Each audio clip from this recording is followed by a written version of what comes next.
स्कंद पुराण में वर्णन आता है, स्कंद पुराण में वर्णन आता है कि एक बहुत साधारण सी घर में रहने वाली एक दृष्टांत बड़ा सुंदर है। और एक घर में रहने वाली एक रेणुका माँ नाम की एक स्त्री थी। थोड़ा ध्यान से सुनना इस स्कंद पुराण के चरित्र। रेणुका, वो रेणुका माँ के पास में कुछ भी नहीं था। उसकी एक बेटी थी सुकन्या कर। रेणुका माँ की एक बेटी थी सुकन्या, बड़ी सुंदर थी। और रेणुका माँ भी शंकर भगवान की पूजन करती थी और सुकन्या भी शिव जी की पूजन करती थी। सरल विधि से पूजन करते थे। मंदिर जाते थे तो जाते जाते कोई वृक्ष की पत्तियां मिल जाती थी, वो शिव जी को चढ़ा देते थे।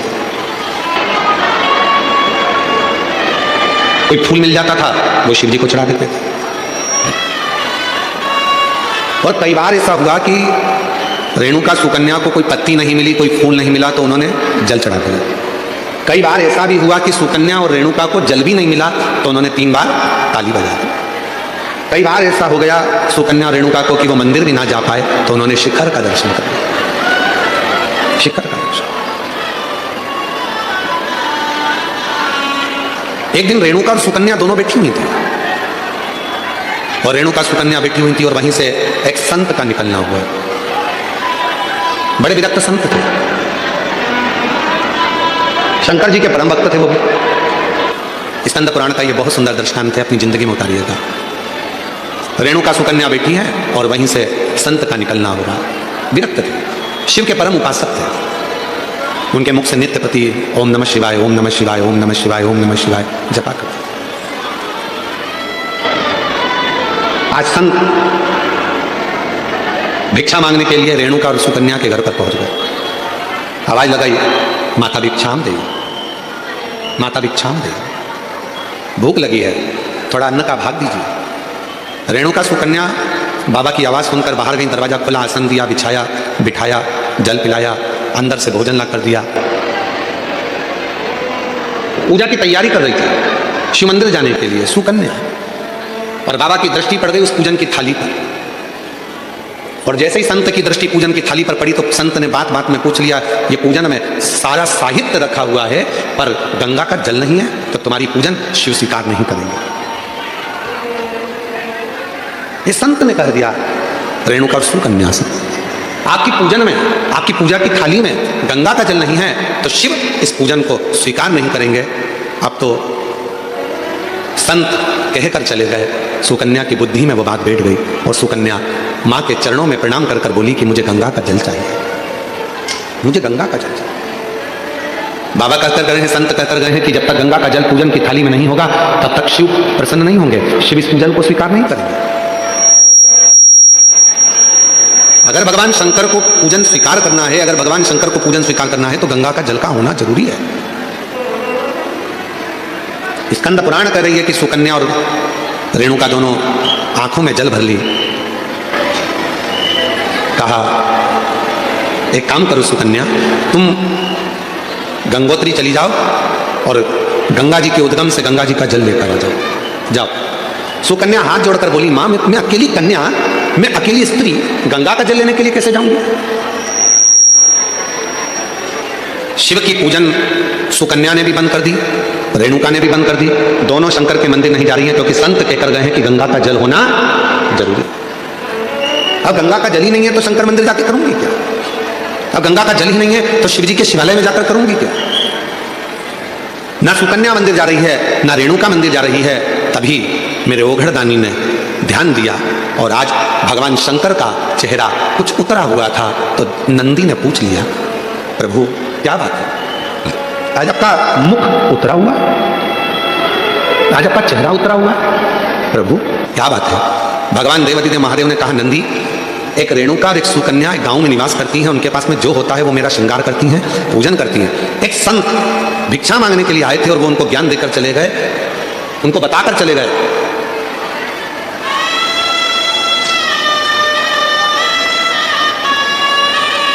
कि गंगा के जल के बिना शिव पूजन को स्वीकार नहीं करते। ना मां मंदिर जा रही है, ना बेटी मंदिर जा रही है, दोनों विचार में लगे हैं कि गंगा का जल कहां से लेकर है, गंगा का जल कैसे लेकर है, दोनों विचार।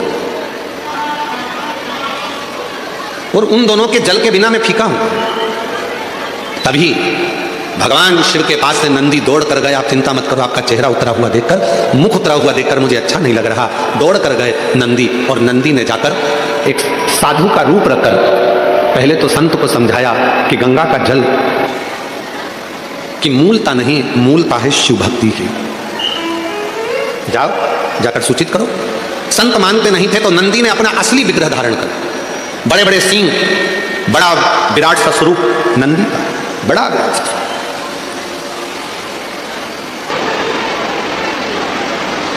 और इतना विराट स्वरूप नंदी का था, इतना विराट स्वरूप नंदी का था।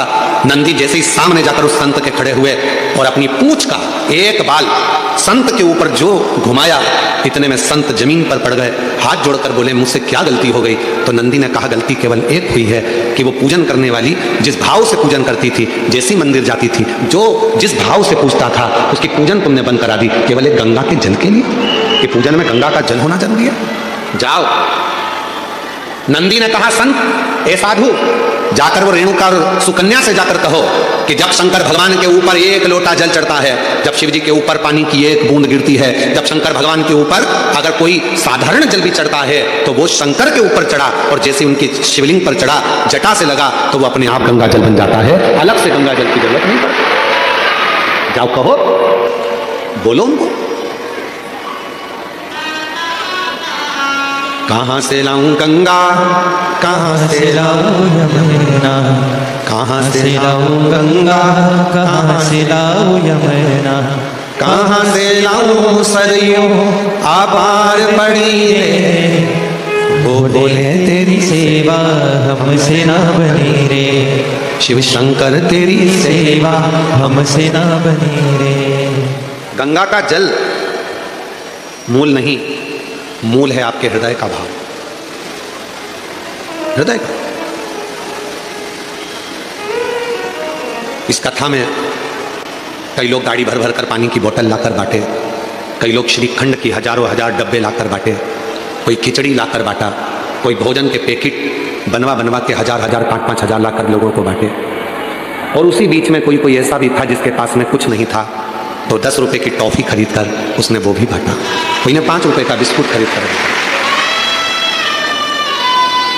तो क्या उसका बांटना स्वीकार नहीं होगा? क्या उसका बांटना स्वीकार नहीं है?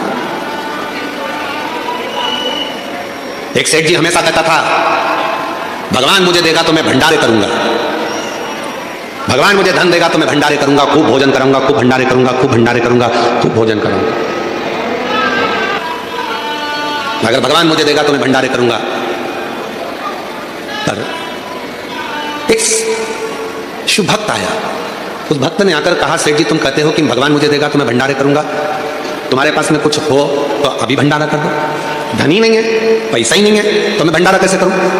शिव भक्त ने कहा, भंडारा वो नहीं कि 10,000 लोगों को भोजन कराऊंगा तो भंडारा होगा, 50,000 लोगों को भोजन कराऊंगा तो भंडारा होगा।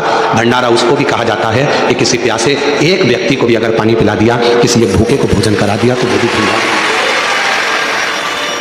वो भी भंडारा।